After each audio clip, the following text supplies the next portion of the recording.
Good morning, dear students. Today we are continue with the seventh chapter of our English course book, Building a New State, written by Dr. APJ Abdul Kalam. In the previous class, we have studied that how Dr. Kalam met with an helicopter crash while on his way to Bokaro, and he had a meeting. He had to address, not meeting, he had to address the students in the Chinmay Vidyalaya. So as soon as after the crash, he went to Chinmay Vidyalaya, and this meeting of it, and the news of his crash have already reached to the students, and it had spread everywhere like a wildfire. So the students were sitting quietly in front of him, and in order to ease them out, Kalam said something regarding the mineral wealth and resources of which Jharkhand has been gifted with, and then further saying that he says that he have seen that this land is full of richness and wealth in the health form of herbal products and forest.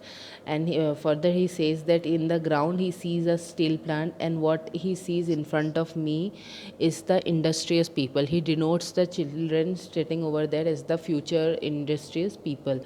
So this state has all the wealth needed. It is a land waiting for transformation to see or to occur. I see in the future villages that will be provided with urban facilities. Okay, so the further Kalam says that this state has all the wealth which is required for the development of any kind of state. It is a this The state of Jharkhand is a land which is waiting for this transformation. It is waiting for any change to take place, and he says that in the future I can see that the villages are provided with urban facilities. Urban facilities means facilities provided in the cities, and which are self-contained in respect of education, health, and occupation. And he says that further the villages will be self-contained, self-satisfied. In it will provide it in there will be facility of education, health, and occupation. Occupation means livelihood in their village as well. Today's incident will help define my remaining life's mission. I forget my inconvenience during the landing after the seeing the state's wealth. Okay, so further Kalam says that the incident which happened with him today, the crash which took place with him today, will help him defining his life's mission. And he says that I forgot my problems, inconvenience, whatever problem he faced during the crash, after looking at the state's wealth. How can you use this core competence to become a developed state? For that you have to work in the mission mode. Okay, so he further says that how can we use this quality of a state to become a core competence? Core competence means the quality or the wealth of the state to become a developed state. So further answering to his question only, Kalam says that for that we have to work in a mission mode. At the times these children would be entering adult life and taking up careers, they could be a part of national endeavor to become a knowledge society. Okay, so further Kalam addresses the children seated in front of him, and he says that when you all will be entering the adult phase of your life and you all be choosing a career for yourself, you will become a part of a national project to become a knowledgeable society. Okay, to becoming a knowledgeable society, they will be a part of a knowledgeable society of the country. Their contribution to the state itself could be tremendous. That should be their goal, to make Jharkhand great, and they could greatly contribute to the state also. They could do a great contribution to their state, and that should be only their goal, to make develop the state, to make development in the state in order to make their state Jharkhand great.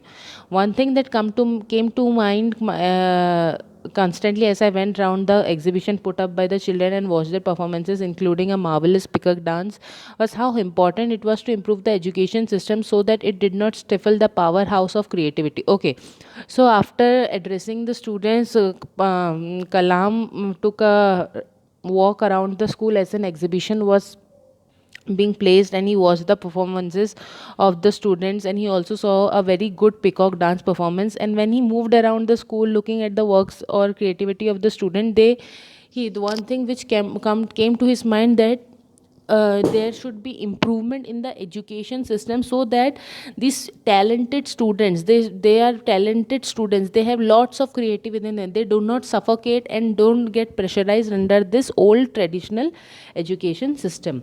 I felt this is one area I must work upon with the state and the center. And he says that he felt this, the education system is one area where he should work with the, he felt that he should work with the state and center in regards to education. I continued with my other engagements after the function at the Chinmay Vidyalaya. There was a meeting due at the town hall, and I went there, brushing aside the concerns of Dr. Thoughtfully sent by the general manager of the Bokaro steel plant to look after my well-being. Okay. After addressing the children of Chinmay Vidyalaya, he had a meeting in the town hall, and Kalam went there. So the Bokaro steel plant general manager, everybody came to know about us, about the crash which Kalam faced, and everybody was worried about him. So the Bokaro steel plant sent a doctor to look after the well-being, that whether Kalam is doing good or not. To send some doctors to look after Kalam, but Kalam let them aside and stately went to the next meeting in the town hall.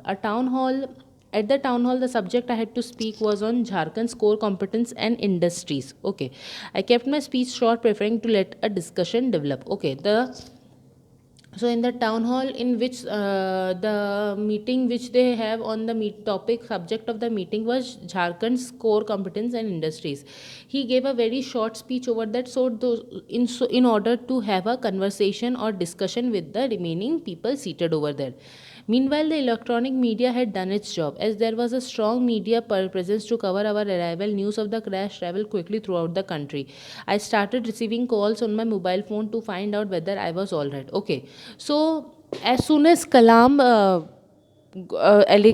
helicopter crashed, the electronic media, means TV, mobile, all these things have done their job, and the news of his crash have spread everywhere throughout the country, and he started receiving a lot of call in his mobile phone to check whether he was fine or not.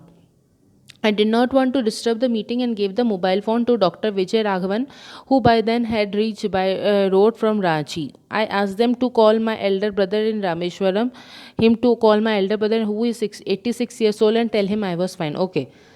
So Kalam didn't attend any of the call, as he didn't want to disturb the meeting. So he gave his call to Dr. Vijay Raghavan. Vijay Raghavan might be his assistant, who have reached Ranchi by then from road.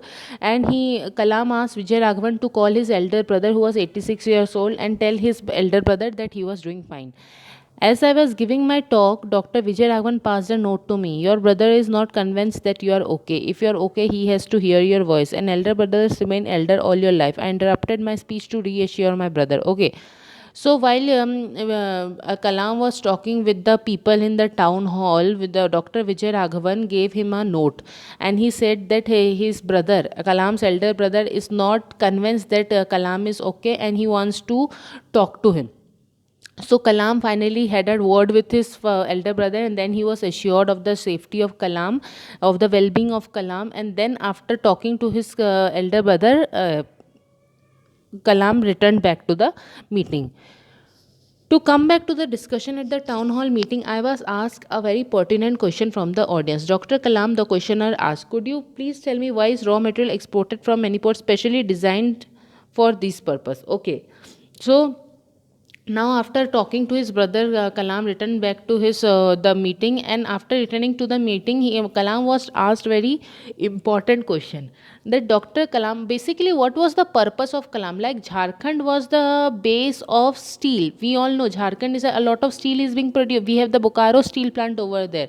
So Kalam was of the view that why do we export steel from our country to other country, and they manufacture products with our steel, and they, after manufacturing the products from our steel, they sell it to us only at very high price. So Kalam was of the view that why don't we use the same steel which we are producing into manufacturing different kinds of thing.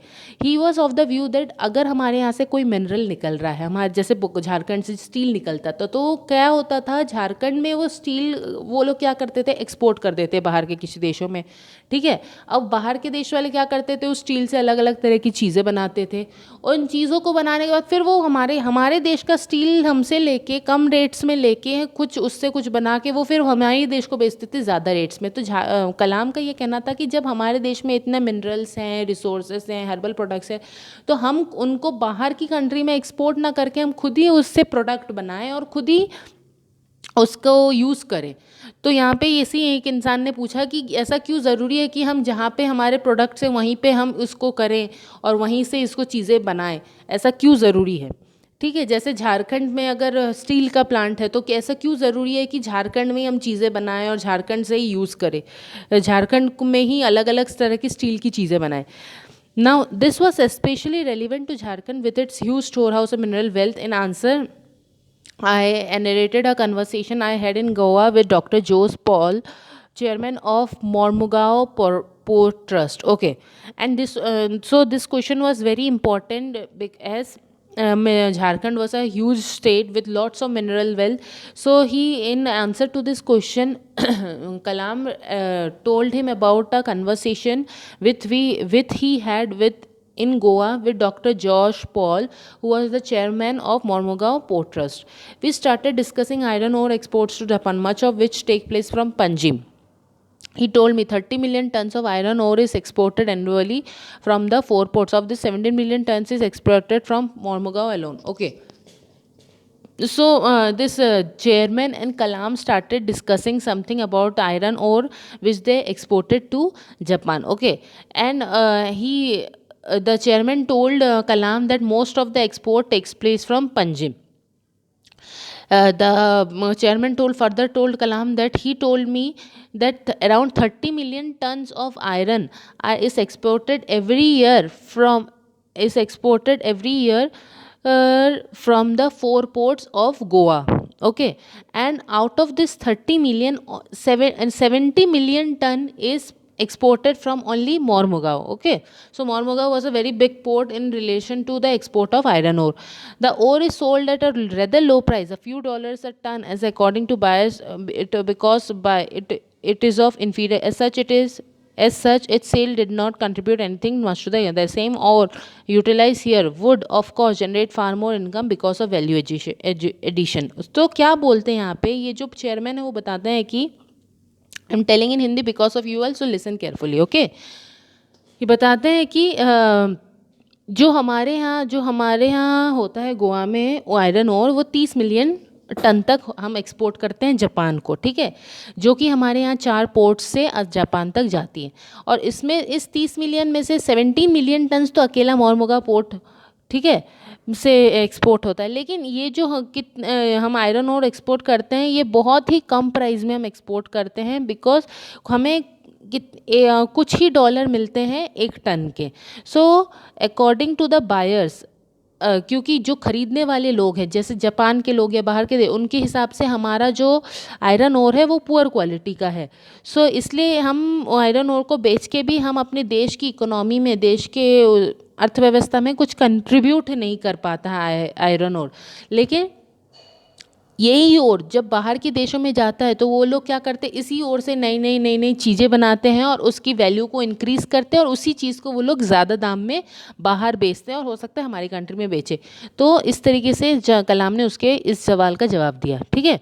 What is value education and could you give me an example? I was asked and powerful example came to my mind. Now the next question which Kalam was asked that what is value education and if he could give an example about value education. So in reply to this, a very important example, very strong example came in the mind of Kalam.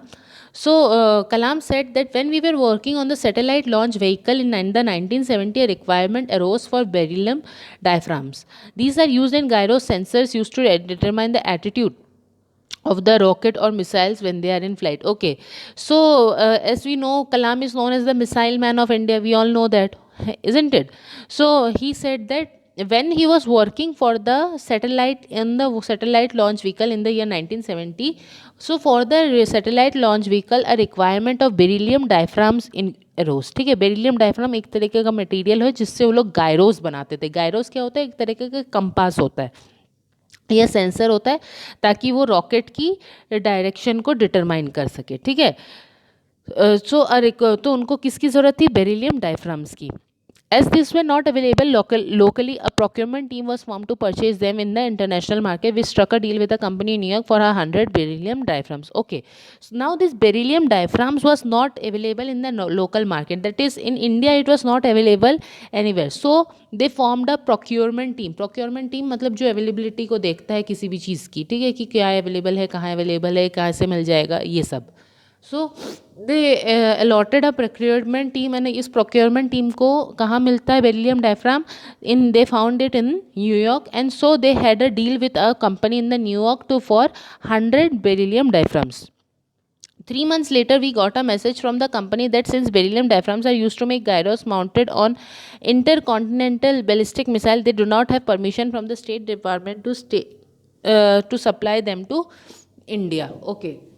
So after 3 months, what happened? This company of the New York, which was about to export beryllium diaphragms to India, denied giving any type of beryllium diaphragms to India because उनका जो state department है, they did not give them the permission to supply it to India, as it is beryllium diaphragms is used to make gyros for making intercontinental ballistic missile. और उस समय तक India ने कोई भी मिसाइल नहीं बनाया था, तो इनको क्या लग रहा था कि India is not making, as it was a very secretive project, we know. सो इनका कहना था कि ये तो ये गायरोस बनाने के लिए यूज़ होता है बेरिलियम डायफ्राम, और जो कि इंटर कॉन्टिनेंटल बैलिस्टिक मिसाइल में लगता है, और इंडिया को उसकी क्या ज़रूरत है, तो हम उसको, इंडिया तो ऐसा कुछ नहीं कर रहा है, तो हम उसको इंडिया को क्यों एक्सपोर्ट करें, तो हम इंडिया को ये नहीं दे सकते. It happen after 3 months. We immediately initiated action to redress the problem in a typical firefighting. Meanwhile, it emerged that India is one of the largest deposits of beryllium. Okay, तो after 3 months they got this news. So उन लोग ने अब बहुत हाथ पैर मारने चालू किए. They started thinking of various ways in which they could fight through this problem. Okay, and after some time they found out that India is the largest deposit of beryllium ore. जो India में जो है सबसे ज़्यादा beryllium ओर पाया जाता है. The ore was exported in those days to Japan, who process the ores into beryllium and sheets and exported them to US companies. So this beryllium ore was basically this beryllium ore was exported to Japan. In Japan, what they used to do with this beryllium ore, they used to make it into rods or sheets, and after making it into rods and sheets, they used to export it to US, and this US company used to convert this beryllium sheets, rods और sheets into various beryllium products such as diaphragm. समझ रहे हो आप लोग कि India का ही beryllium पहले Japan में जाता है, और के तौर पे जापान पे जाता है, और जापान वाले क्या करते हैं, उससे शीट्स बनाते हैं, रॉड्स बनाते हैं. फिर ये शीट्स और रॉड के फॉर्म में जापान वाले किसको भेजते हैं, कि अमेरिका को भेजते हैं, US को भेजते हैं, और US की कोई कंपनी उसको अलग अलग तरह के बेरिलियम प्रोडक्ट्स में बदल देती है, जैसे कि उनमें से एक डायफ्राम भी है. तो इंडिया का ही बेसिकली, और इंडिया से ही गया, लेकिन वो इंडिया को ही देने मना कर रहे हैं. ठीक है.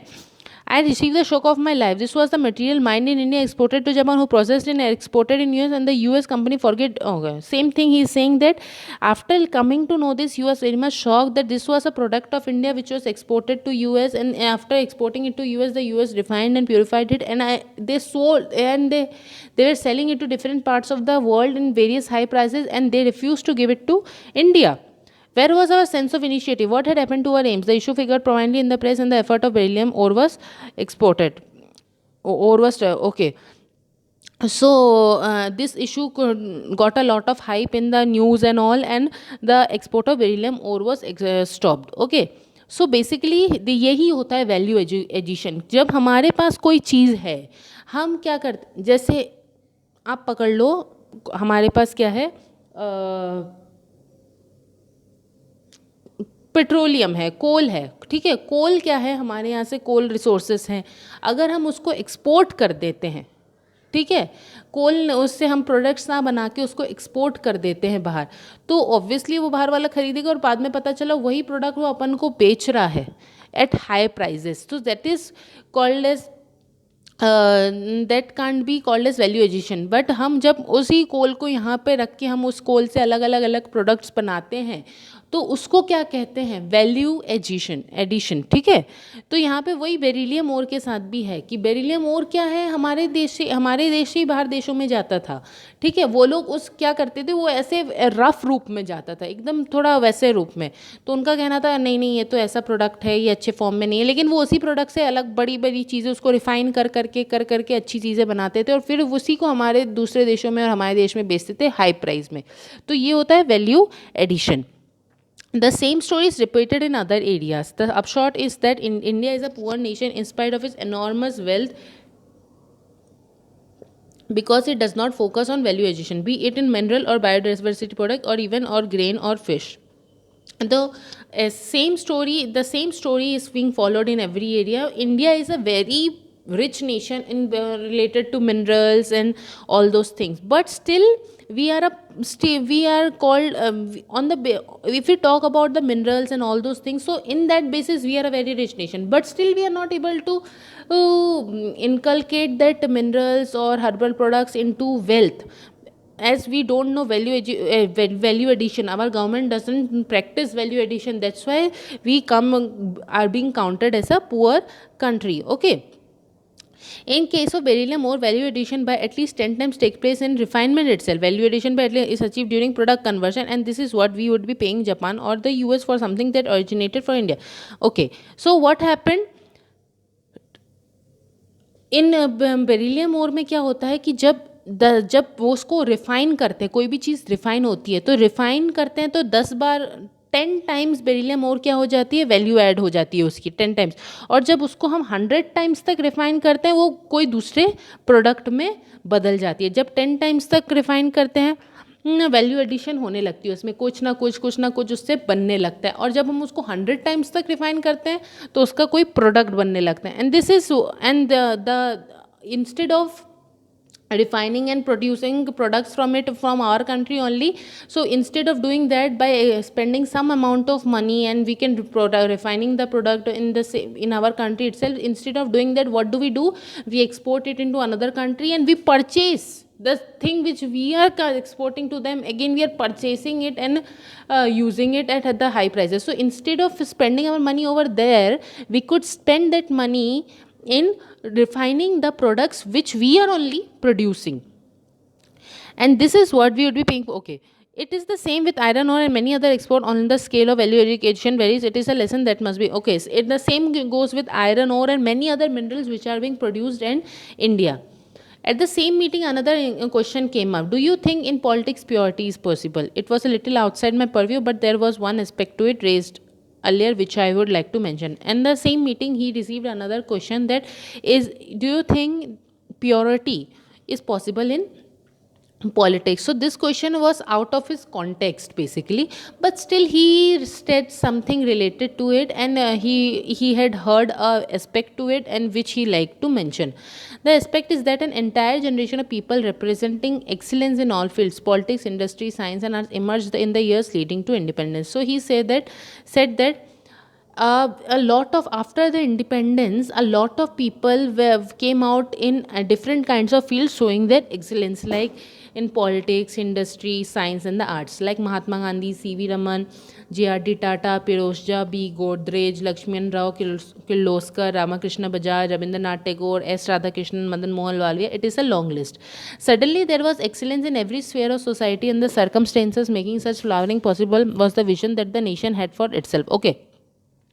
So after the independence, there was a people excelling in different spheres of society, and they were making various kinds of possibility for himself. And the vision, the possible was the vision that nation had, and it showed that the nation had started growing and had set for itself. I believe if the nation forms a second vision today, leaders of a stature to suit our ambition will appear once again in all walks of life, including politics.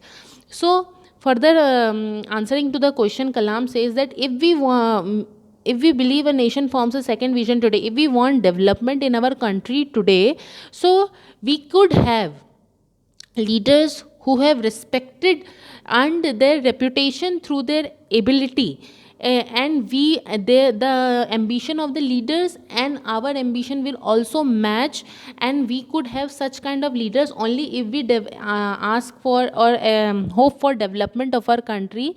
And we could have such kind of leaders in different walks of life, in different fields. We could have such kind of leader, including politics. The next day I traveled Bokaro steel plant, the largest steel plant in India. The general manager of the plant, Mr. Tampari Company. The scale of the plant was breathtaking. I saw hundreds of men working on organized way as the sweat poured off their bodies while the molten heat steel flowed from the furnace like a river on fire. Okay. So the next day, Kalam traveled to Bokaro steel plant. It is the largest steel plant of India. He was accompanied by the general manager of the plant, Mr. Tawari, and the huge plant, the scale of the plant, the hugeness of the plant was very breathtaking. And in the plant, he saw hundred of people were working in a very organized manner, and they were sweating tremendously while the molten steel flown from the furnace like a river. और the जो molten steel, जो पिघली हुई steel थी, वो furnace है. Furnace एक भट्टी type की होती है जहाँ पे गर्म किया जाता है. It was flowing through the steel like a furnace like a river.